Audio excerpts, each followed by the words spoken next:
Where the heck was I? I think we're still in the jet ski dungeon. Are we outside the cave of the jet ski dungeon? Hey everyone, we're outside the cave of the jet ski dungeon. Holy crap, everyone. Welcome back to some more Let's Play Underrail. In the last episode, we had been exploring the jet ski dungeon. In particular, that I remember, we unlocked a path to go from the jet ski dungeon, this abandoned waterway, to the junkyard. We'll never ever take it, but there you have it. We've done it. What is this? By the way, what is this monster here? What is this? It must be a giant side beetle. I don't recognize the image, but that's gotta be it. Right, what is this? It's gotta be that. I'm sorry. Yes, welcome back, everyone. It's been a while since we last played, hasn't it? It's been, I think, a month. We started, though, playing Decker, and we are going to finish his playthrough of this amazing game. And we're going to continue doing that by going into this cave. Oh, should we be in this cave? It's too late. We're here now.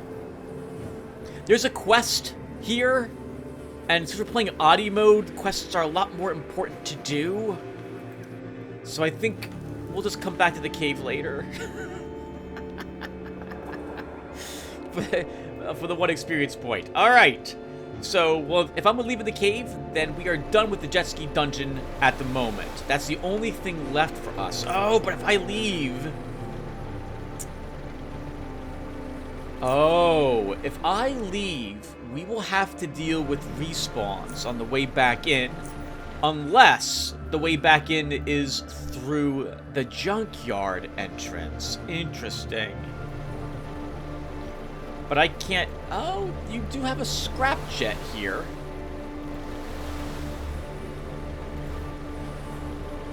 Okay. Let me look at this jet really quick. What do I have in my inventory? So my thoughts are, you know what? We might just come back for this, but if I'm going to do that...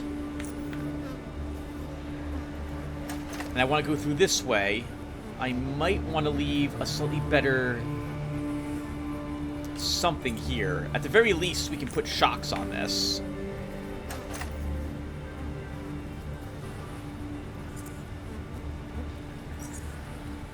A small, scrappy engine. What type of engines do I have on me? Do I have a small engine?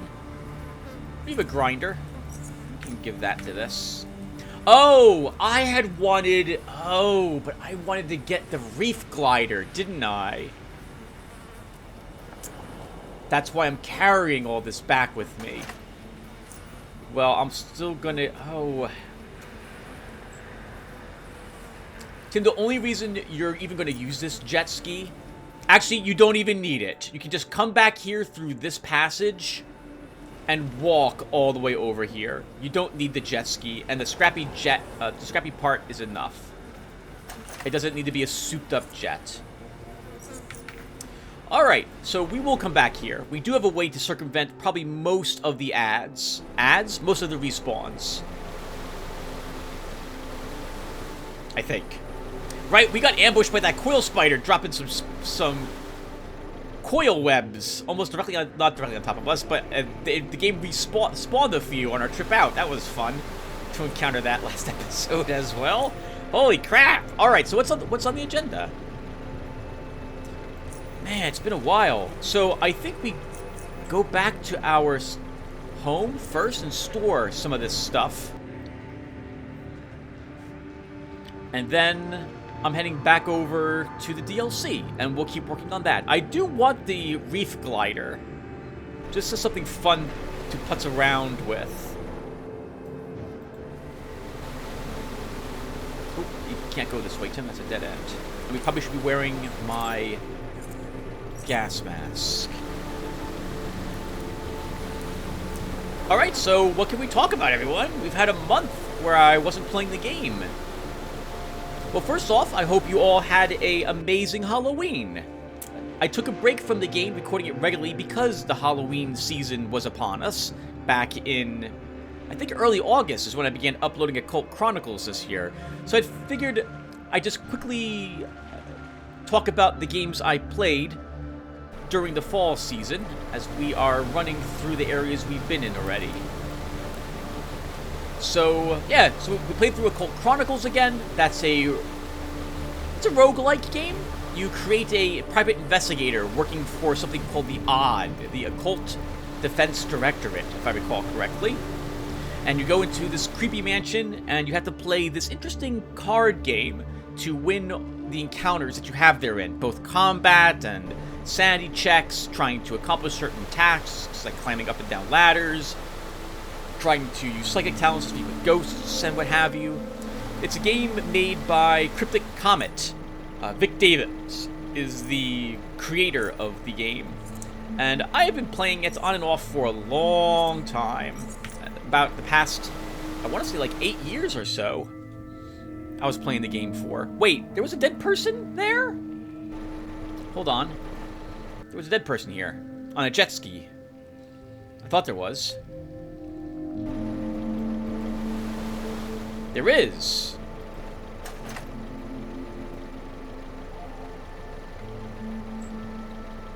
Well-made medium engine. Nothing I'm really interested in. Sorry you died here, sir. Occult Chronicles is one of those guilty pleasure games I play, where I know it has a few issues with it. But I still love it all the same. I think it's a lot of fun to play it at least once a year. Any more than that, and it begins to wear out its welcome for me. It's like a how can I describe it? It's a fan favorite, I suppose I should say, for my channel. And it would be weird not playing it every Halloween. A single run, assuming that I win, will take about 8 or 10 videos or so. And I like the theme for the game. I like the atmosphere. The music is done really nicely. The mansion's texts are done nicely. Just the right amount of puns with it. And I've lost, I think, yeah, we lost this year in the game also with my character. What was his name? Samwise something was my character's name this year. Right? Yeah, he dual-wielded axes. Or something of that sort. I did really well in the combat. Nothing could stand up to him. It was amazing. I was hoping that maybe the Occult Chronicles would come to Steam, as this year Armageddon Empires arrived to Steam. But Vic had mentioned on the Armageddon Empires forums that he had wanted to revisit the game and give it another balance pass. So he did not bring it, I guess, up to Steam for this Halloween season. He also mentioned how difficult it is for him to do any editing now because the tools he used to use are gone. This is something that I myself had talked about some time ago for my Occult Chronicles and Armageddon Empire playlists, at least one point in those videos. I had mentioned that if I could have gotten a hold of something called Adobe Director, I would be able to make adjustments to the game itself. I made several modifications to Occult Chronicles and Armageddon Empires, trying to do a little bit of rebalancing myself. This is not rewind.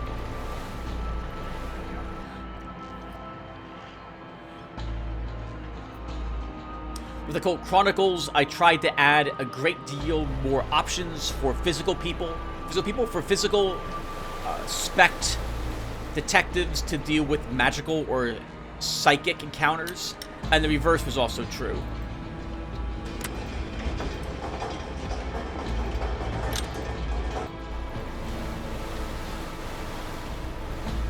I tried to make it so that the psychics and magic or spellcasters would be able to pass physical challenges a little bit easier too, given the way the game is balanced. Alright, hold on. So what am I doing now? If I'm going to bring everything over to... Oh, right, gotta be on that. Uh-oh, can I not get on my controller? Yes, we can, okay. With Armageddon Empires, I did a little bit of balancing there, or actually a lot of balancing there for the... No, I'm sorry, it was a little bit for the Machine Empire. I think, if I remember correctly, I added... None of you guys probably have even played these games. No one cares about what you're talking about. Move on to the next game. All right, sure. Well, so I played No One Lives Under the Lighthouse this year for Halloween. And that was a really good thematic Halloweenish type of game. It was a nice slow burn. Most of it was spent with me worrying about being attacked without anything really leaping out to attack us. There was only, I think, 2 jump scares for the entirety of the game. Most of it was the feeling of dread with the occasional something is chasing you. I thought the way they did the chases in that game was kind of... it was interesting. I liked it. You got the point of view of the monster chasing you, and then you had to run your character away from it correctly. Although you were looking at your character from outside of the creature's eyes, it would be like zombies are attacking someone in the original like Resident Evil series. So you had to use tank controls basically to get your character to safety. I liked it. I still thought I thought it was nicely done. I probably should be drinking the juice to come back here, but we'll... Oh! Crap, I actually left some... Darn it, Tim. You're messing this up. Do I have any juice on me? I have 1 juice on me. We'll drink it when we get... We'll walk back, store a bunch of this stuff, drink some juice, go back down to the entrance, go back to the docks, take out the engine parts, and begin delivering them to our chest at Aegis Incorporated. That would be the plan. The game was great. The music was good. I like the setting. It's a... how to describe it? I don't know a way to do it. Graphically, it's a low polygon game. There's been a spade of these, like, PS1 graphical looking games that have come out recently, especially in the horror genre. And it's interesting to see it. I generally prefer better looking horror games, but truth be told, even though I would prefer that, if the horror's done right, I'm not gonna care. I do tend... So, I like creepier horrors because I find that the low polygon count doesn't detract from the fear of the monsters when they finally show themselves to you. In No One Lives Under the Lighthouse, it was kind of hard to make out what it was we were fighting. And when we did finally fight it, actually, it wasn't that frightening, the creature itself.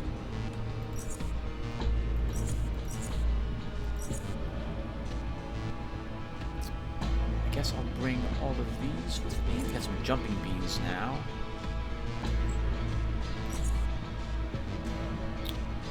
Okay, the rest of the food will stay with me.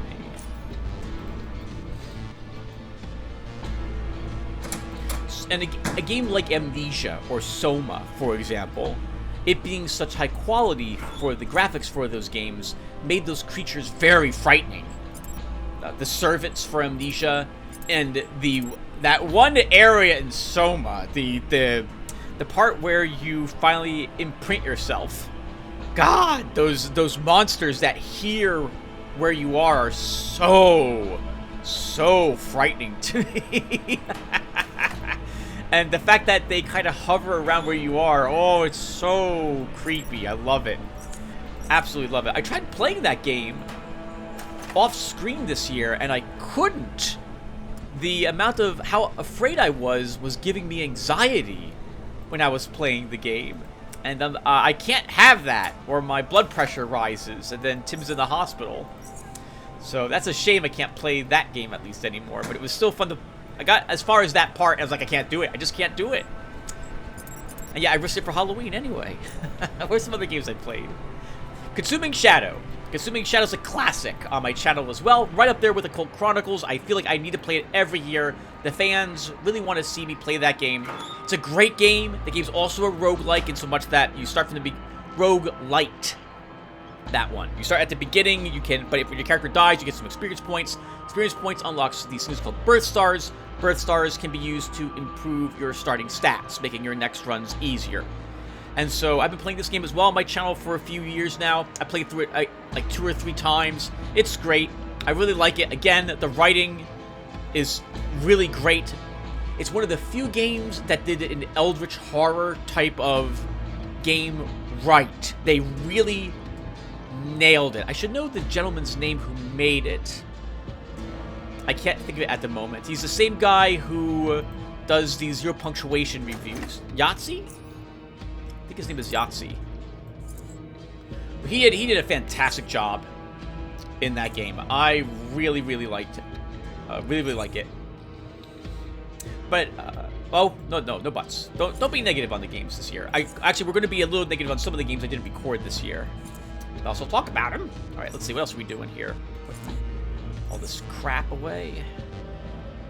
We got some pesticides. What the heck? Can we... Oh, yeah, we can use them here. We can actually make a few pesticide grenades, I think.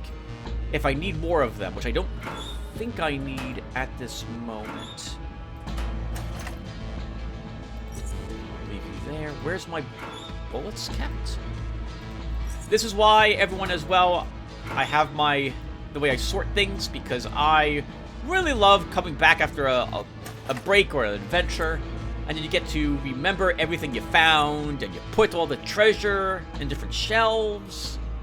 When I was playing World of Warcraft, I always liked returning back to Iron... what's it called? Iron Forge, was it? It was called Iron... Was it called Iron Forge? It's been that long? So you don't remember the name of the main dwarf's city? I don't. I think it was Iron Forge.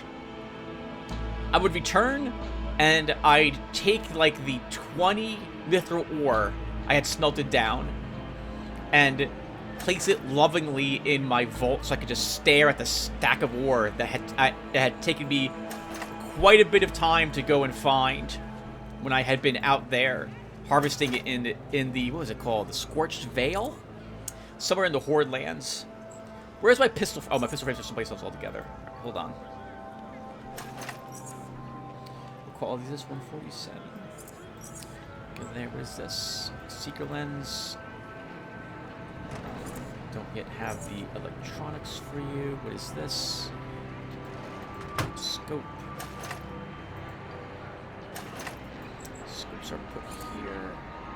I have some wire for an energy edge emitter. I don't...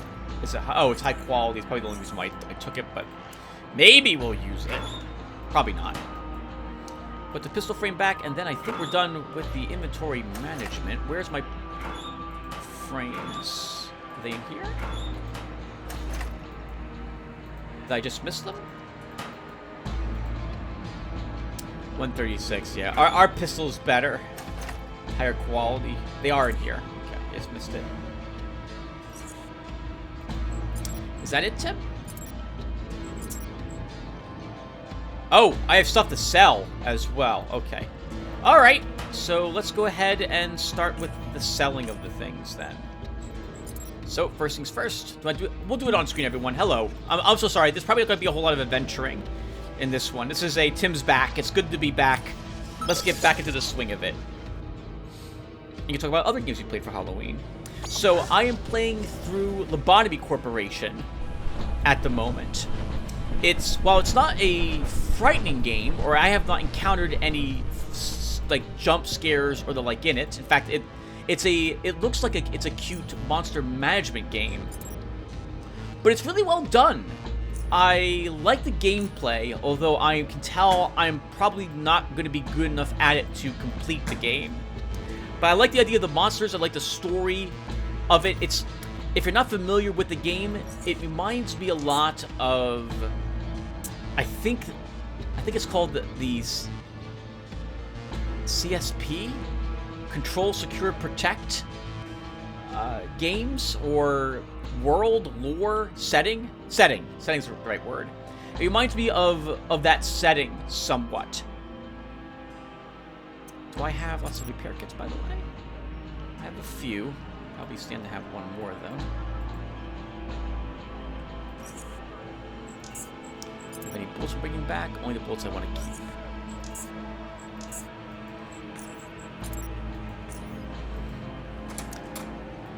Every day you get delivered, well, not every day. Most days you get delivered a new containment unit, and inside that unit there is a new monster of some sort. And during your workday, you need to figure out.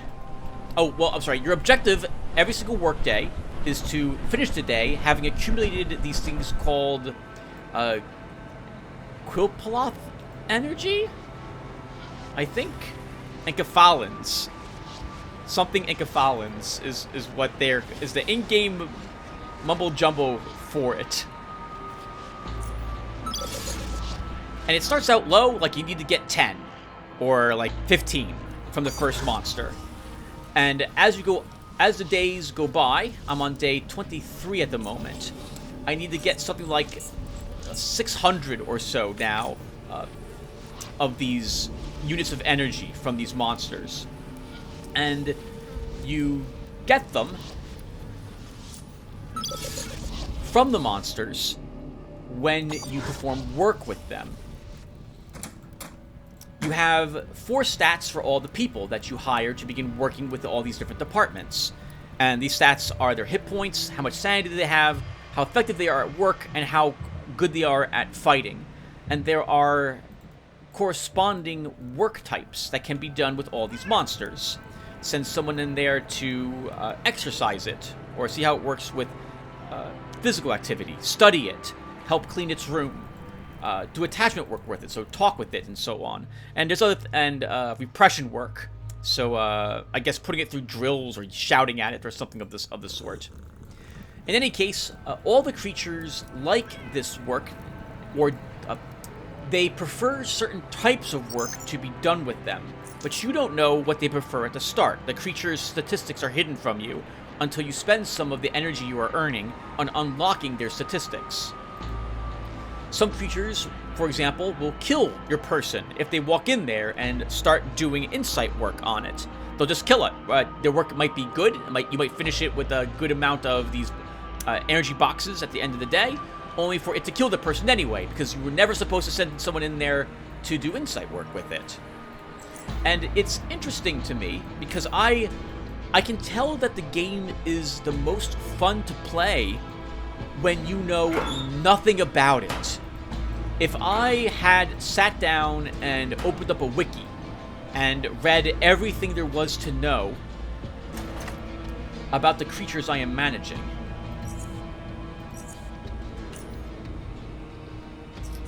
okay, we can get away with... Oh, we can't get away with this. Darn it! We need some... I need some strength food to help me bring this stuff with me to where I want to go. Okay, we'll stop by... Oh, actually, we need to stop by the place anyway, because there's no... The place? What place are you talking about, Tim? We need to stop by... we need to go up the elevator anyway to leave Core City, so we'll get some strength food there. Help me carry this weight along with me. Anyway, back to Lobotomy Corp. And so, a big part of the fun I'm thinking for my viewers, the few of you who are watching that, is that you know everything there is to know, or have a good hunch about what most of these monsters are that I am managing. And it's fun to maybe watch me make mistakes, although I haven't made too many of them at this point in the game. The game is also a roguelite game, because when the game saves after every single workday, and if you lose someone during that workday, well, they're dead. You won't get them back again. But you can always retry those workdays at the end of a day, or actually at any point, you can just say, I want to retry this. I don't like the results of what just occurred. Really? You have no strength food on you. Okay, so then that means it's Zilla who has it.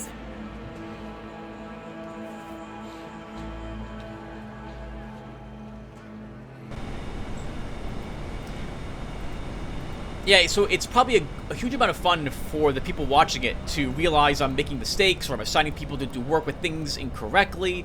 I haven't gotten... Oh, and the creatures you get have all there's all sorts of different stats with them too. What has to happen for it to like attack or injure your guy, for example, like what type of damage they do, because there's all sorts of different damage in the game as well. What type of work they prefer. How many times something can go wrong before they break out of their containment unit and begin causing chaos inside your department. And then you have to bring a group of people possibly around to suppress it. Basically beat it up, get it back into its containment unit again.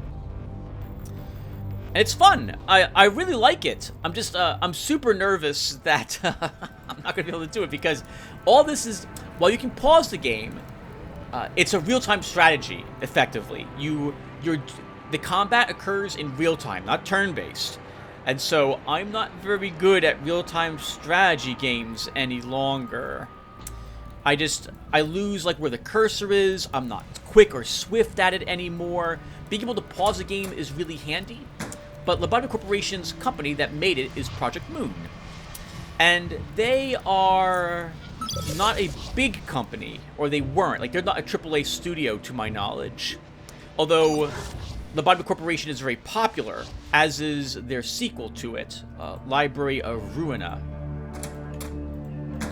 So it's got some polish, rather it's lacking some polish that I would really have preferred it to keep, or that I wanted to have that it just doesn't have. Trying to manage your people is very difficult. There's no like easy group of lists, and the game itself, it looks like an anthill view from like XCOM, for example. I've heard like I think there's a Fallout game or something to that effect, which also does something similar. In any case, not all of the game, although I really like it, it's really rough around the edges for some aspects of it. The game itself also seems to have some sort of memory issue, because if I'm playing it for longer than an hour, the game will begin to stutter. And my frame rate, I lose about 20 frames. It goes from about 50 to 60 down to about 25 or so, and or even less. It begins to become noticeable. The game also doesn't let you save during a work day, which is fine. That's fine.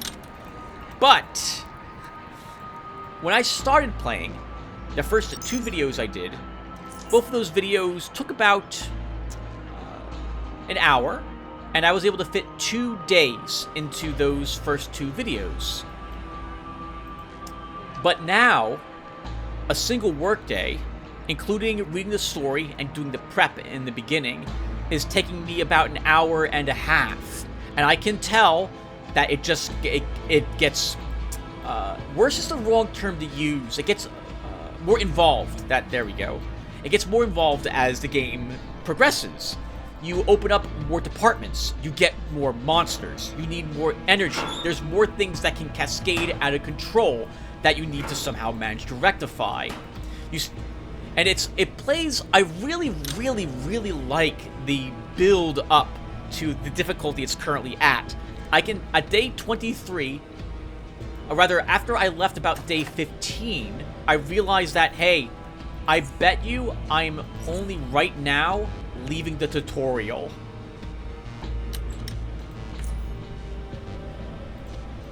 And that is 100%. Oh, you know what we should do? We should sell this part. Oh, we'll keep it here at the moment. We'll come back and sell it later.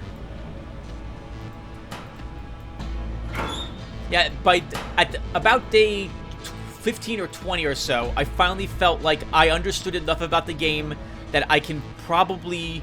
I understand what the game's asking of me. I understand the game's mechanics rather well, and so on. And so I'm finally now out of the tutorial, and the game's beginning to test me more by giving me much more difficult to manage. They're called abnormalities, is what the monsters are called.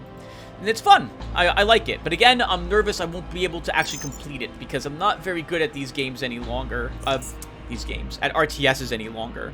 And again, So the game plays like an anthill, but it's real time, so you have a bunch of people, they all clump up on each other, and it's very, very difficult, if not impossible, to see who's taking damage from what, and try to get them out of there just by looking at what's happening on the screen. You have to pause it, you gotta go and look at each individual person in these different lists, which it's not easy at all to utilize it, unfortunately.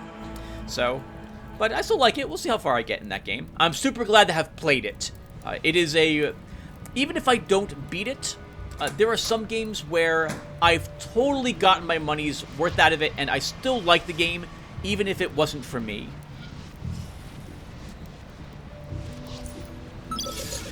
Another game like that would be Rain World. Rain World, well, Rain World's quite a different game than the Bobby Corporation. Rain World is a platformer, survival platformer, I guess is what I'll call it. Though there is a story and there is a start and an end, it's kind of open-ish if you just want to try to survive in the world. It is horrifically unfair, Rain World, though, and very punishing. Very punishing. Oh, that's a big part, Slicem. You don't have a stabilizer at the moment, then.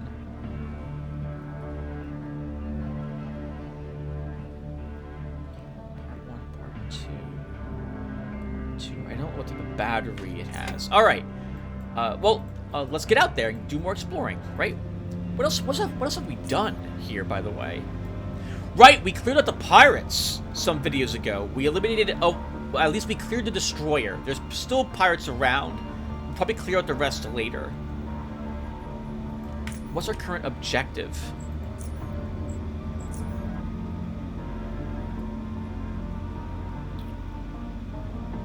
Wants us to go to Abyssal Station 0. The southeastern bay. So somewhere down around here. I think that's probably it right there. So let's head over there and see if we can access that elevator. I already know we can't, but Decker doesn't know that. So let's head over there and do it.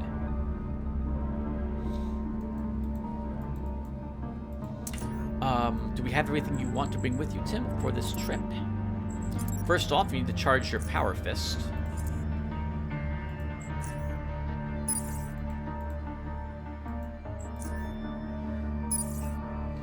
And then we can send to repair our gun once. Oh, I still have stuff to sell. Let's see if we can sell it here. So this year, for Halloween, I began playing through Vampire the Masquerade Bloodlines again.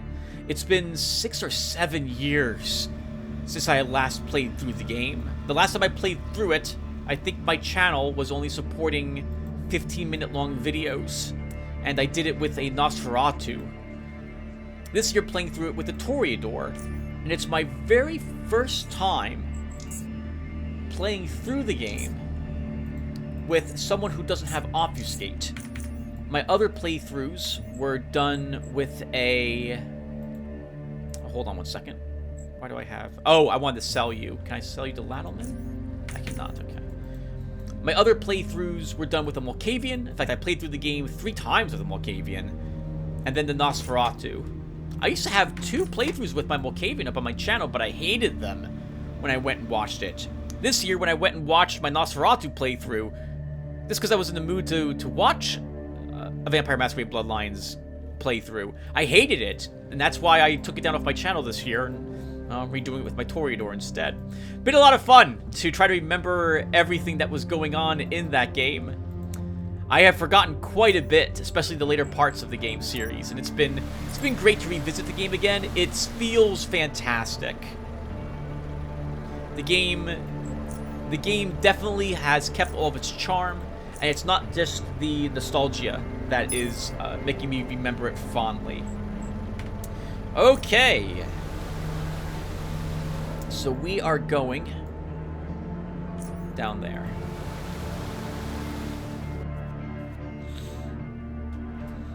Yeah, Toreador, who's seduction, taking lots of seduction as well. I've never played a character with high seduction, just never cared about it. With my Malkavian or my... Obviously, your Nosferatu doesn't care about seduction whatsoever. They can't use it because they can't let anyone see them. But, it's great. It's also one of my first times playing a flirty character. Normally, I just not into that. Like, with Garrett and Underrail, never... Who was the girl who hacks you up? In, Who is that girl? I forget her name now. Oh, she'll be in my quest log, though, won't she? What's her name? That would be... Foundry.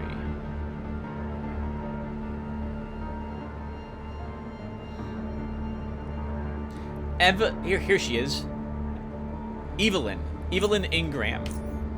When I played through the game with my very first character, it felt odd for me to hit on a widow, and I just couldn't bring myself to do it.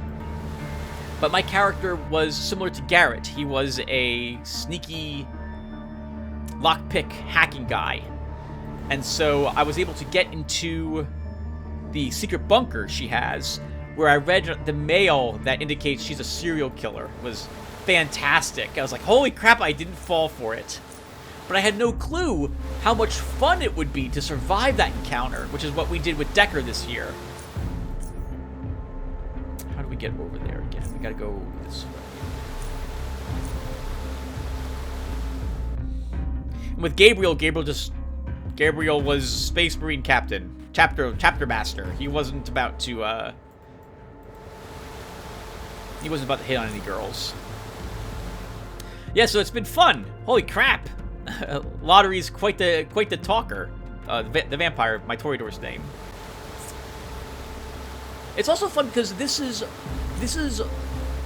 oh, not this, but Vampire the Masquerade Bloodlines, I'm actually trying to roleplay him as well. Normally I don't do that. I just go through the motions, complete all the quests, and trying to get as much content as done, so I can become very powerful, which is what you see me doing here with Decker. Sometimes I will make a role-playing choice, but like we join the Free Drones, for example, instead of joining the Protectorate. And with Gabriel, we joined the Protectorate, not the Free Drones. That made more sense for us to do. But with Lotaeri, in the Vampire Masquerade Bloodlines game, I'm actually passing up quests. I'm failing certain ones on purpose because it doesn't make sense for Lotaeri to do them. I'm playing him like a Toreador who has a passion for life, and he doesn't want to kill anybody. He doesn't have to kill. And so it's been interesting to fail some of these quests because it really hammers home how nice it is when there are alternatives to completing the quest in one certain way. There aren't very many games that do that. Let's see. So I thought this was the place. I guess it's not.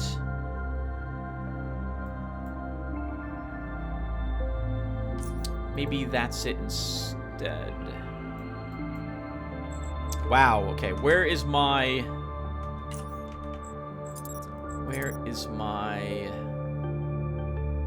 Navcom device? Oh, it's right here. So, check coordinates. So, Abyssal Station 0 elevators are at L2. And where am I?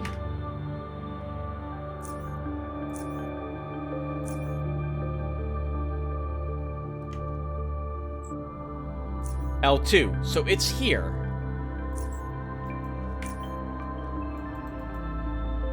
But if we can get to it, I don't see how that happens.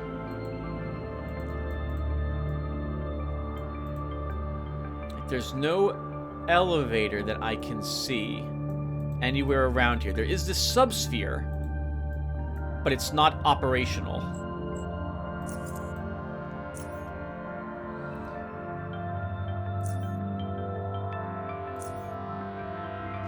Oldfield on the line. Over. I think her out. Well, we can't find a way to get down there. The subsphere's broken. You know, I might have come here before as well and checked the place out. it's too late. We can check. I don't think there's any elevators here on this side. We'll check really quick. No, nothing.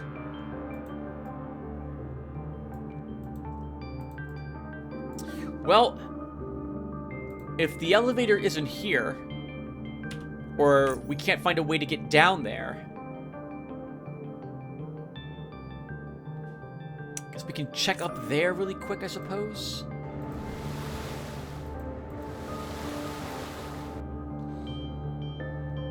Any place that might have an elevator? The Lotaeri Health Center had one. But I'm pretty sure that doesn't go down to the abyssal section of this area. Only to other sections of... Attention, all sect troopers! The camp is under attack! I repeat, we are under attack!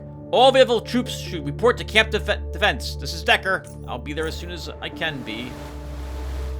No, there's no elevator here either. Okay, so this was a wash.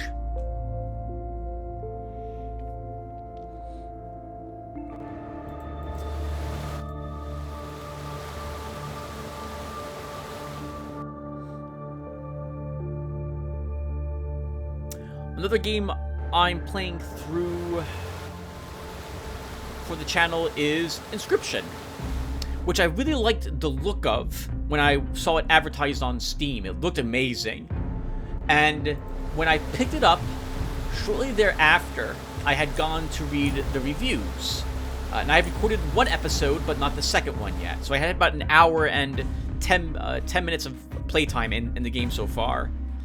And I noticed a few... So when I go and look up to see if I want to play a game or not, I read some of the positive reviews, ones that are helpful, and some negative reviews. Again, ones that are helpful. I stress helpful because there's quite a few funny comments that you get.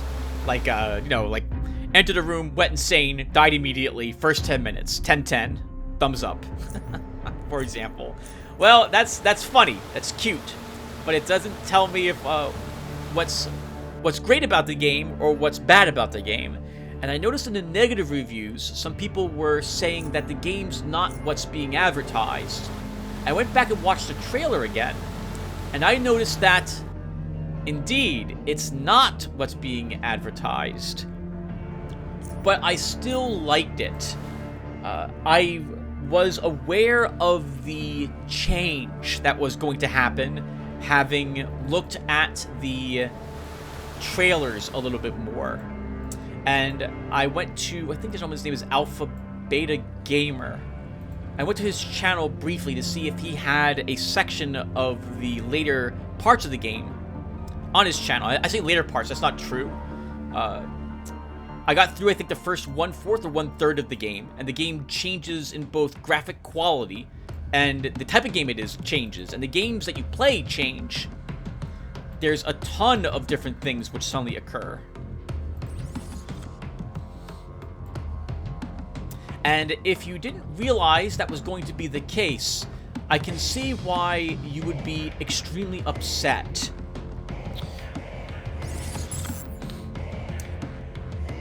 The first parts are very thematic, and it feels like a very appropriate game to play during Halloween. We should try to take this guy out. Let's use bullet time and sprint. We're going to go all out right here.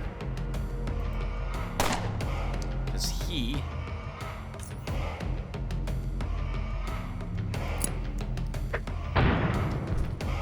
is a psyker.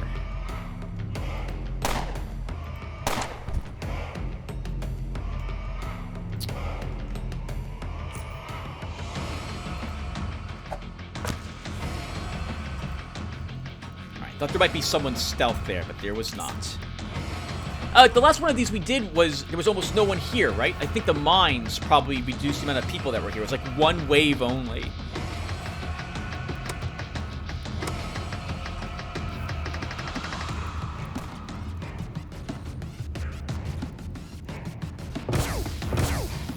Oh, wow, I forgot we had the turrets activated as well. Nice. Hey, good shot, Miss Sniper. Holy crap!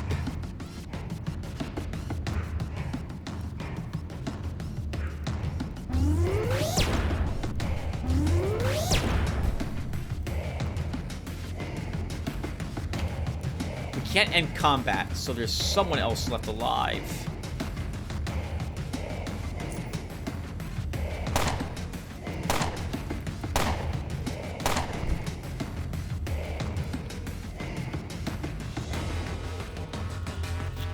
I don't really want to go all the way up there in case more spawn just outside these boats. So Inscription, when you first start playing it, it feels like, I've heard, some of my viewers have told me it's like Slay the Spire, but it becomes a different game in Chapter 2. It's more like Magic the Gathering would be an example that I can think of. But there's the 4 different decks you can use, all feel vastly different from each other. Like, they use completely different resources compared to what they used to use in the first chapter. I guess we're hanging out up here.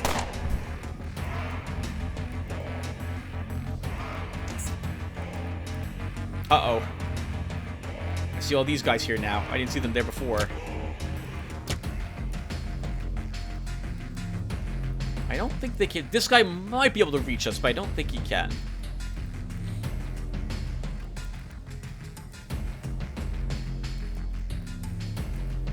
I saw that. You tried to shoot him. Oh, I didn't even see the Psyker.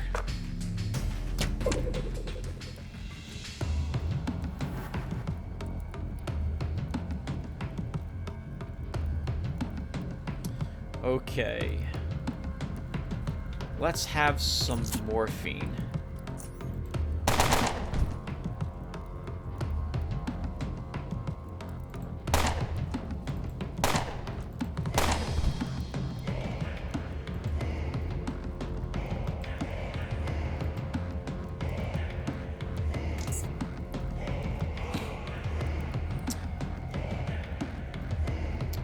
I've heard for Inscription there are 2 other parts for the game as well, past what I'm currently done. Graphically, I guess I'll just spill some of the beans. Graphically, the game originally looks amazing. You're inside this cabin, it's very dark, you're fighting this, your opponent is playing this game with you that plays like Slay the Spire. He's very mysterious and he'll kill you if you lose a match against him. He'll also cheat in order to win in some parts of the game, so he's not very fair. But I get the feeling he's not supposed to be. 1 second. Let's, what is this? Oh, that's not so bad. Alright, so...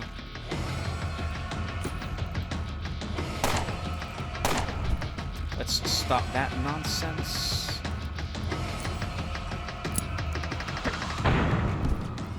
Nice! Still got both of them. That's what I was hoping for.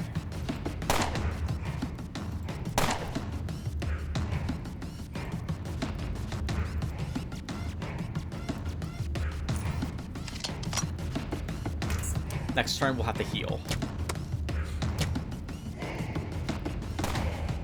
So, and, it's 3D. It's like there's secrets around to help you get special cards, and your objective is to try to get out of the cabin. Well, when you finally do so, the game changes dramatically. So suddenly the graphic style becomes more like a 16-bit game. The gameplay changes entirely. So you're no longer in a cabin facing the sky. You're on like this overworld map. And you need to find people who play the game and challenge them to a card game. The card game now plays a little differently than it used to. The game isn't really I'd say it's more like a story game that has some aspects of a turn-based strategy in it.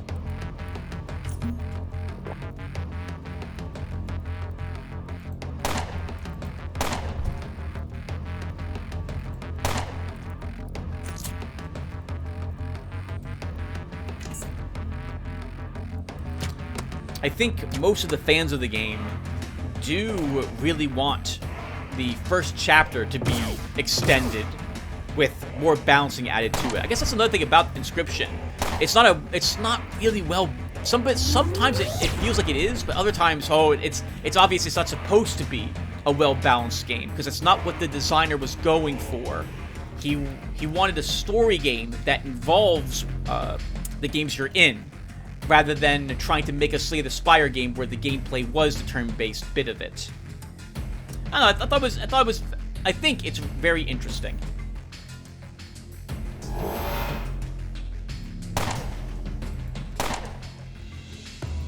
I probably need to kill this guy, actually.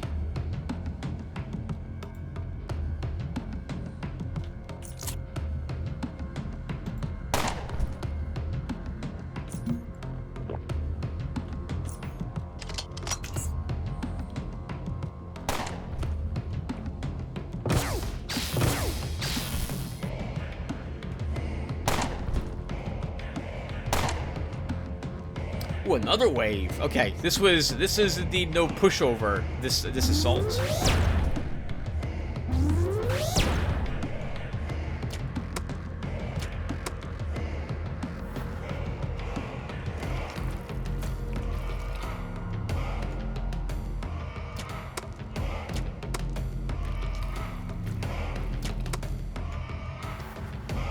I feel like our Nega Protector can... Oh. Ooh, there's a lot on that side. Alright. I think we will try killing the crossbow guy.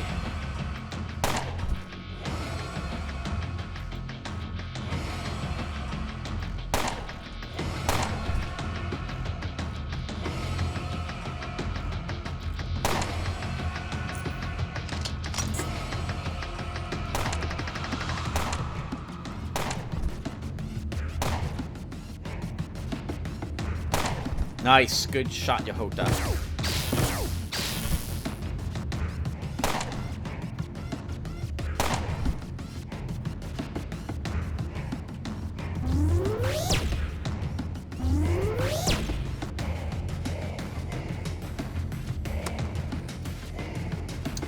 There's another crossbow guy left at the very least.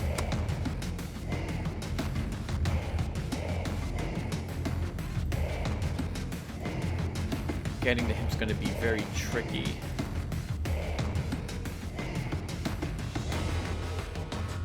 Ooh, 3 more enemies. Okay. Oh, another wave. Holy crap! I only just now saw him. That's a shame.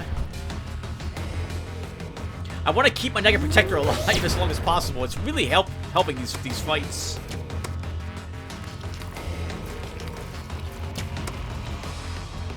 I think I've only got to worry about the melee guys against them.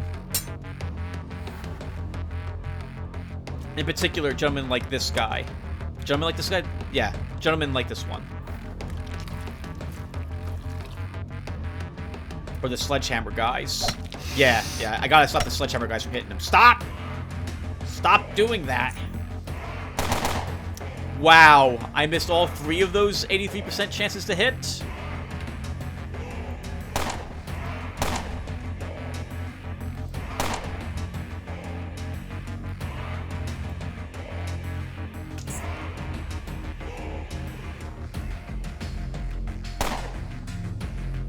That's not the first time. You guys remember when I missed 6 95% chances to hit in a row?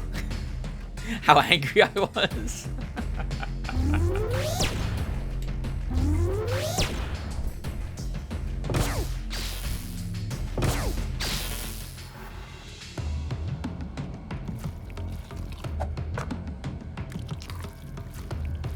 I don't know why they're throwing the nets at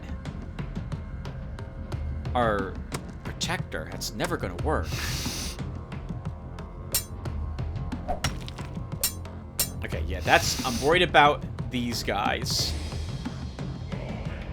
I don't want to throw a grenade, although it'd be perfect, because if I hit the Nega Protector,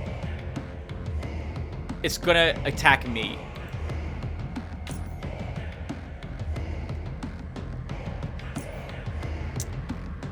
You know what? Let's switch to armor-piercing rounds.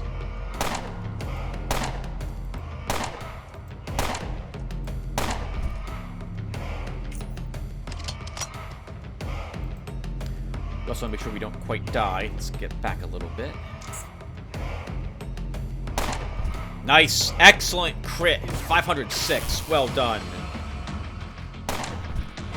721. Good God.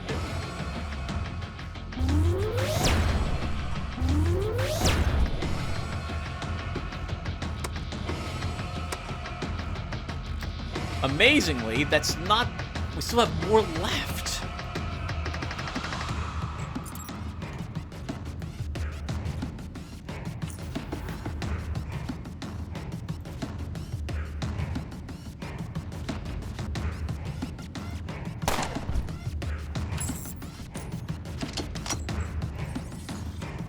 Woo! Holy crap! Look at all those corpses. I don't think there's anything I need on any of them, right? I think we've researched everything we possibly can from them. Let's look around at a what are you guys doing? Why are you doing that? Why are you walking through all of the poison? All of it.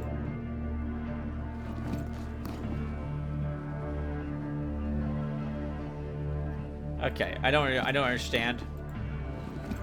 I think they're coming out here to investigate sounds they heard. So I guess we're gonna lose a sec trooper.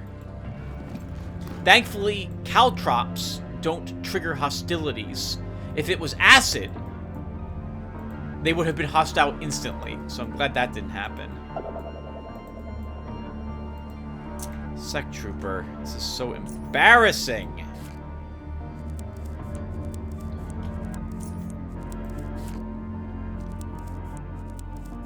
Apparently you're a doctor as well. Let's go ahead and get all you guys healed up. And I think we're playing for an hour as well, everyone, already. We haven't done much. But we are back to playing the game again. Yeah, I don't think they have anything I care about, and I actually want these on. Alright, so thank you guys for watching and listening to me ramble on. When we come back, we will take a look at our map, our digital map, and see where we're supposed to go next. I already know, though. I guess we'll just say it. We'll head on over to Blistering Shores next. It's one of the only locations we haven't explored that's still stored in our coordinates. So we'll go there and see what we can find out there. Thanks for watching, everyone, and I will hopefully see you in the next one. Take care, everyone.